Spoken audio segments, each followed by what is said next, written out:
Hello viewers, நீனோ பார்க்க போறது ஒன் பீஸ் எபிசோட் 1052 பார்ட் 2.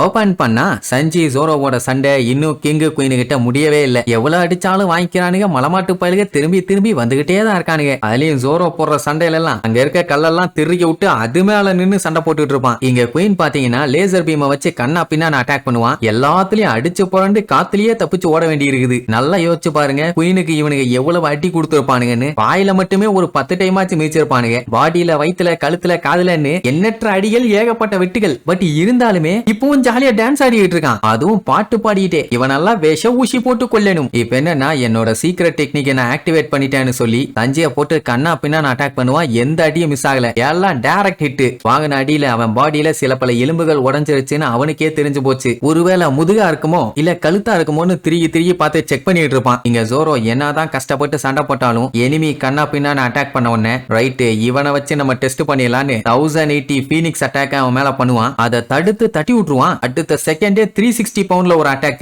இதுக்கு முன்னாடி வெயிட் ஜாஸ்தியான அட்டாக்ங்கிறதுனால ஸ்லோ மோஷன்ல வந்த உடனே அதை எப்படியோ கஷ்டப்பட்டு முக்குன்னு முக்கி தடுத்துட்டான். ஆனா இது வெயிட் கம்மிங்கிறதுனால சல்லுன்னு வந்து அவன் காதுல இருக்க ஸ்பைக்க தனியா கட் பண்ணிரும். ஏன்னா தம்பி ஆரம்பம் அசத்தலா இருக்குதா, இனி இதுக்கப்புறம் ஏகப்பட்ட வெட்டுகள் விழுமா. அவன் பாத்தீங்கன்னா லைட்டா அந்த காதுல தானே வெட்டு விழுந்திருக்குது. அதுக்கே ஒரு மாதிரி பதற ஆரம்பிச்சிருவான். என்னடான்னா அவனுக்கு வலிக்குதாமா. உடனே என்ன பண்ணுவான், அவனோட டைனோசர் பவரை வெளியில கொண்டு வருவான். அதுக்குன்னு இவனு டைனோசரா மாற மாட்டான். அதோட ரெக்க இருக்கு தெரியுமா, அதான் பறக்கிற டைனோசர். அது பேரு கூட ஏதோ டெர்னோட வருமே, அதே மாதிரி ரெக்கையை வர வச்சு ஜஸ்ட் ஒரு ஸ்விங் மட்டும் தான் பண்ணுவான். அந்த அட்டாக்கே பயங்கரமா இருக்கும். இதுல வேற இது வெறும் சாம்பிள் தான். மெயின் பிக்சரை பாக்குறியான்னு சொல்லி சடன்னு எக்கச்சக்க அட்டாக் பண்ணுவான். ஜோரோவே அந்த அட்டாக்ல இருந்து கஷ்டப்பட்டு தான் எஸ்கேப் ஆவான். அப்படி இருக்கும்போது அங்க சுத்தி சண்டை போட்டுட்டு இருக்கவங்க எல்லாம் சாதாரண ஆளுங்க. முடியுமா என்ன, கண்ணா பின்னாடி விட்டு விழுந்து எல்லாருமே செத்துட்டு இருப்பாங்க. இப்ப என்னன்னா, இவங்களுக்காண்டி சண்டை போட்டுட்டு இருந்த கொஞ்ச நஞ்ச பேரும் புலம்பி தள்ளுவானுங்க. என்னடா கிங் நம்ம இருக்கோன்னு கூட கவனிக்காம எல்லாத்தையும் இப்படி போட்டு தள்ளிட்டு இருக்கானு. அதுக்கப்புறம் அங்க இருக்க பில்டிங் எல்லாம் தாறுமாறா டேமேஜ் ஆகும். அதெல்லாம் அவன் கண்டுக்கிற மாதிரி இல்ல. குறுக்க எவன் வந்தாலும் சாகுங்கடாங்கிற மாதிரி தான் சொல்லி அட்டாக் பண்ணிட்டு இருக்கான். அப்போ நம்ம சஞ்சி எஸ்கேப் ஆயிடுவான். இந்த குயின் அதை கண்டுக்காம இருந்த உடனே அட்டாக்ஸ்லயே வந்து ஒரு வெட்டு விழும். இங்க ஜோரோ பாத்தீங்கன்னா ஒரு அட்டாக்க தடுத்துட்டு இருக்கும் போது ரெண்டாவது அட்டாக்க சேர்த்து வச்சு அடிச்சு விடுவான். அவ்வளவுதான், அங்க இருக்க செவத்தை உடச்சு திருச்சு பிச்சுக்கிட்டு வருவான். நல்லவேளை அந்த பக்கம் தான் நம்ம பிராங்கி நின்றுட்டு இருப்பான். அவன் வரத பார்த்தோன்னே டப்புன்னு புடிச்சிருவான்னு வைங்க. என்னப்பா என்ன ஆச்சுன்னு கேட்டா, அங்க கிங்னு ஒரு லூசு பையன் இருக்கான். அவன் தொல்லைதான் தாங்க முடியல. லீடு பர்ஃபார்மராமா, அதனால எடுபட்ட மூதேவி செம ஸ்ட்ராங்கா இருக்கான உடனே பிராங்கிய மிரண்டுட்டான். அந்த அளவுக்கு அங்க சண்டை போயிட்டு இருக்குன்னு. ஆமா, நம்ம எதிர்பார்த்ததை விட சண்டை பெருசா போயிட்டு இருக்குன்னு.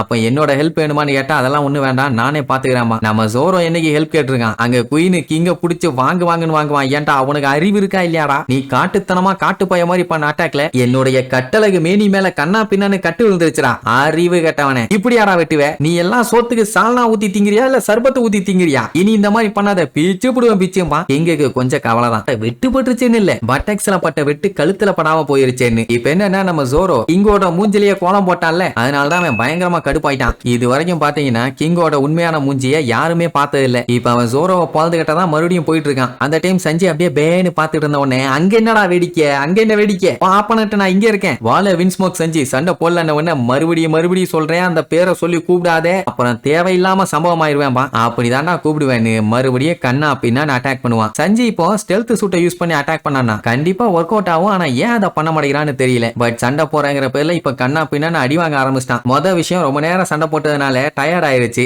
அது மட்டும் இல்லாம பாடியில பயங்கரமா அடிபட்டு இருக்கிறதுனால பயலால அவனோட முழு வேகத்துல சண்டை போட முடியல. இதுல இவன் வேற வின்ஸ்மோக்கோட சன்னு, நீ கிங்க எதிர்த்து சண்டை போடும் போது உன்னோட சூட்டை யூஸ் பண்ணி சண்டை போட்டி இல்ல, அதை நானும் பார்க்கணும், என்கிட்டயும் யூஸ் பண்ணுவா. இதுக்கு பேரு தான் தவளை தன் வாயால் கெடும். ஆனா இவனை தவளைன்னு சொன்னா தவளை இனமே தூக்க மாட்டேங்கும். எலிபென்ட்னு சொன்னா அவங்க கோச்சிக்கிட்டு ஊரை விட்டு ஓடிடுவாங்க. வேற்று கிரக வாசின்னு சொன்னா அப்பப்ப வந்துட்டு போறவங்க வராமையே போயிடுவாங்க. ஐ மீன் கற்பனையில சொல்றேன். சரி, ஒரு வினோத ஜந்துன்னு வச்சுக்கங்க, அவனே ஆப்ப கேட்டு வாங்கிக்கிறான் பாருங்க. நம்ம பையில சூட்டை போட சொல்லி அட கிங்க கிட்ட இருந்து மொமனசுகேவை காப்பாத்தனால அப்ப அந்த ஸ்டெல்த் சூட்டை வச்சுதான மாஸ் காட்டினா, அது குயினோட கண்ணை உறுத்துது. சோ இப்போ அந்த பவரை காமிச்சு உன் ஃபேமிலியோட பவரை காட்டு அப்படி இப்படின்னு பயங்கரமா பேசிட்டு இருக்கும்போது மறுபடியும் சஞ்சிக்கு ஒரு மாறு இருக்கும். லைட்டா அப்படியே தலை சுத்துற மாதிரி இருக்குது. என்ன பண்றதுன்னு யோசிச்சுட்டு இருந்தா அவன் திரும்ப அவன் ஃபேமிலியை பத்தியே பேசிட்டு இருந்தவனே, லூசு பையிலே அதை பேசாத, என் ஃபேமிலியோட சிச்சுவேஷனை பத்தி உனக்கு சுத்தமா தெரியாது, எனக்கும் அவங்களுக்கும் ஒண்ணுமே இல்ல, சொல்ல போனா அவங்க என் ஃபேமிலியே கிடையாது, நான் என்ன ஆனாலும் அந்த சூட்டை இனி போடவே மாட்டேன்னு வேற சொல்லுவான். போடாட்டி பரவாயில்ல நான் உன்னைய போட்டுறேன்னு இந்த ஃபயர் லேசர் எடுத்து அட்டாக் பண்ண போவான். இதுக்கு இந்த வேண்டாத வேலை போட்டுட்டு அவனை 4 பொழந்தானா எல்லாம் சரியா போயிடும். எங்க கேக்குறான்.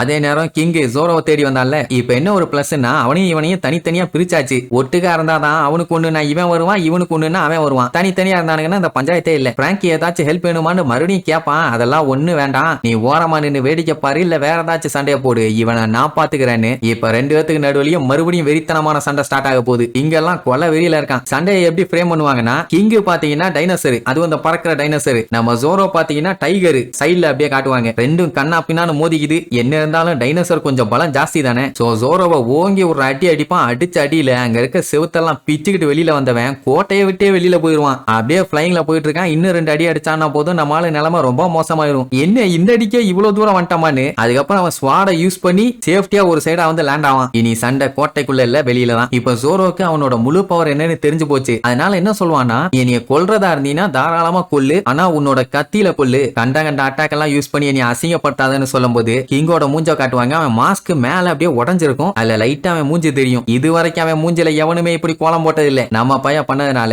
நான் உன்னைய மன்னிக்கவே மாட்டேன்டா, சம்பவம் பண்ணாம விட மாட்டேன், அப்படி இப்படின்னு வெறித்தனமா சொல்லுவான். சரி இதுக்கப்புறமாச்சு சண்டையில நம்மளால ஜெயிச்சானுங்களா இல்ல எலும்பு முறிவு ஹாஸ்பிட்டல்ல வந்து படுத்தானுங்களான்னு அடுத்தடுத்த எபிசோட்ல பார்க்கலாம். டாடா.